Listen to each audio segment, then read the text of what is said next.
올케가 운이 좋다고 말한 것은 맞는 말이었다. 물과 불은 식량 이상이었다. 이 추위에, 이 고지대에 바로 집 앞에 물이 충충한 우물이 있고 집안엔 화력이 센 석탄이 넉넉하다는 것은 크나큰 행운이었다. 나는 올케하고 번갈아 가며 우물에서 물을 길어다 양은솥과 무쇠솥을 가득가득 채우고 나서 부삽으로 석탄가루를 한 3태기가량 부엌바닥으로 퍼내가지고는 물을 부어 질척하게 반죽을 했다. 처음 해보는 일이었지만 올케가 시키는 대로만 하면 되었다. 그동안의 올케는 불쏘시개가 될 만한 나무토막이나 사과 깃짝 나부랭이를 여기저기서 찾아내다가 손도끼로 육가락 크기만큼 잘게 팼다. 그걸 가운데 아궁이 철판 위에다 얼기설기 놓고 배에배꼰 종이에 불을 붙여 그 한가운데다 조심스럽게 대밀고 나서 부채질을 하면 곧 나무가 활활 타오른다.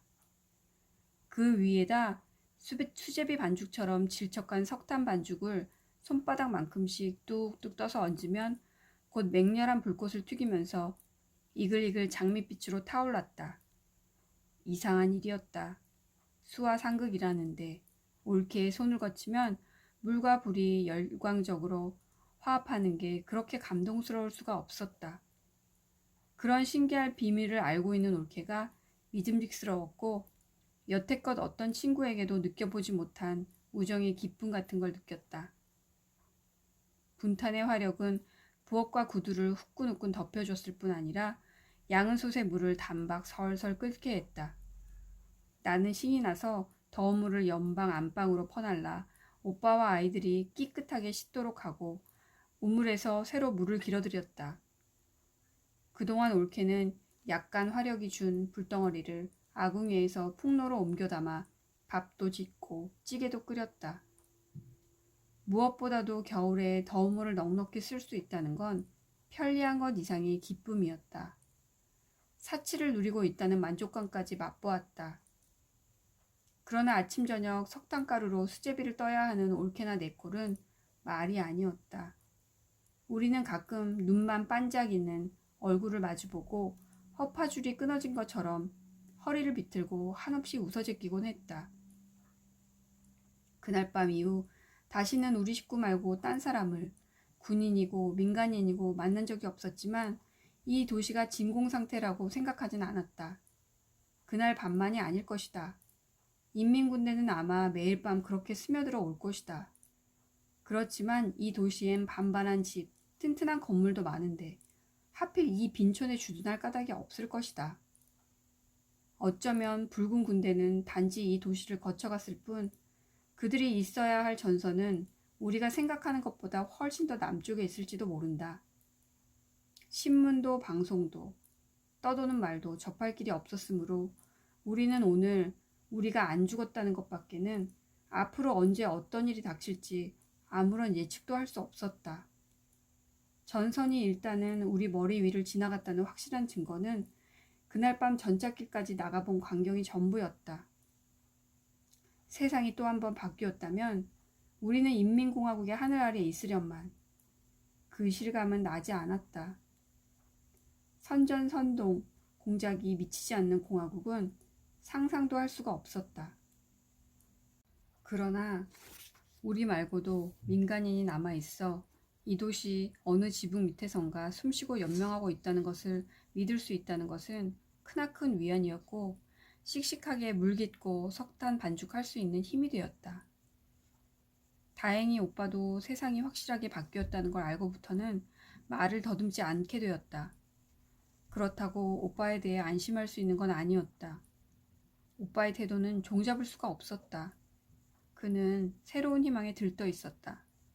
서울에 다시 국군이 들어온 후 우리가 도남동 집으로 돌아갈 때 어떤 모습으로 돌아가야 한다는 것을 그는 세심하게 계획을 짰다. 국군이 들어왔다고 해서 금방 우리 집으로 돌아가면 안 된다. 동네 사람의 3분의 1쯤 돌아온 시기를 봐서 돌아가야 한다. 그때 우리도 남쪽으로 피난 갔다 온 행세를 해야지 서울에 남아있었다고 해선 절대로 안 된다. 남아있다 돌아온 행세를 완벽하게 하려면 피난해서 먼저 돌아온 이 동네 사람들과 잘 사귀어 피난지에서 겪은 걸 이것저것 알아두어야 한다. 그렇다고 이 동네 사람한테 우리가 서울 사람인데 피난 안 가고 여기 잠복해 있었다는 걸 알게 해서도 안 된다. 우리는 개성서 피난을 내려오다 병자가 생겨 한강을 못 넘고 여기 주저앉을 수밖에 없었다는 걸로 해야 된다. 우리 식구가 한결같이 입을 맞춰야지 조금이라도 수당스럽게 보여서는 안 된다. 이런 식이었다. 그건 오빠보다도 엄마가 먼저 생각해낸 방법이었다.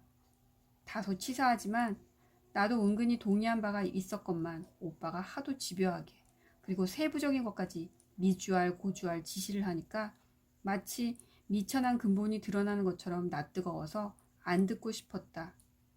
오빠와 내가 공유할 수밖에 없는 미천한 근본이란 한때 좌경사상을 가졌었고 인민공화국에 협조했었다는 것이다. 그런 혐의 때문에 받는 박해로부터 자유롭고 싶었다. 인공치하에서 전혀 협조를 안 한 인사 중에도 서울에 남아 있었다는 것만으로도 도강파와 차별을 받는 것을 목격한 우리였다.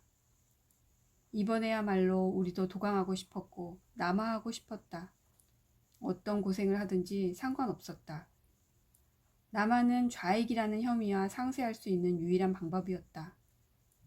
실은 나도 피난에 그렇게 집착했건만 딴 사람도 아닌 내 발목을 잡고 늘어진 당사자로부터 피난 상성을 하는 소리를 듣는 것은 견디기 힘들었다. 그러나 엄마는 매번 그 소리를 새겨듣는 척했고 오빠를 안심시키려고 복습까지 해 보이곤 했다. 앞날을 걱정하는 건 태평성대에나 할 짓이다. 전시에는 그날 안 죽는 게 가장 중요한 과제라는 걸 모르면 그걸 아는 자의 짐이 되기 십상이다. 세상이 바뀐 후의 걱정은 그때 하면 되는 것이지. 지금 급한 건 이 세상에 어떻게 안 죽고 살아남나였다. 우리는 먹을 것도 달랑달랑한 상태였다.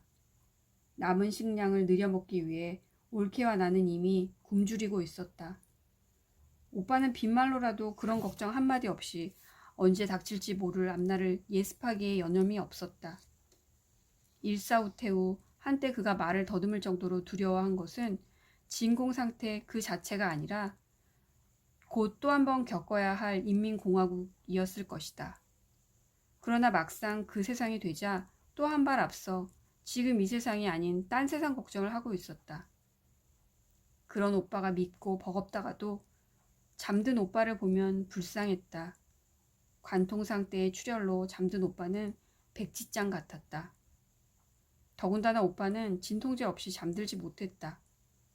그의 잠든 모습은 살아있는 사람 같지가 않았다. 그가 사선을 넘었다는 게 믿어지지가 않았다. 의용군 갔다 도망친 이는 별별 모험담과 무용담을 다 가족들한테 말한다는데 오빠는 한 번도 그러지 않았다. 말하고 싶지 않은 걸까? 잊고 싶은 걸까? 오빠가 가장 잊고 싶은 건 고생 이상의 그 무엇이었을 것이다. 치욕이나 배신 따위 오빠의 가장 민감한 부분을 짐작 못하는 바는 아니나 나에겐 너무나 추상적이었다. 그가 우리 곁으로 돌아오기까지 무슨 일을 겪었는지 짐작도 할 수 없는 게 점점 더 고통스러워졌다. 그렇게 잘나 보이던 오빠가 너무 보잘것없이 누워 있었다. 오빠는 예전의 그가 아니었다. 그럼 돌아온 게 아니지 않나? 나는 잠든 오빠를 보고 있으면 전선이 어떻게 생겼을까 하는 의문이 도지곤 했다. 적과 우리 편을 분간할 수 있는 선 같은 게 있을까? 그 선은 6.25나 1.4.5 때처럼 제가 사람 위를 통과하면 모를까. 초인이 아닌 보통 사람이 임의로 통과할 수 있는 선은 아닐 것이다.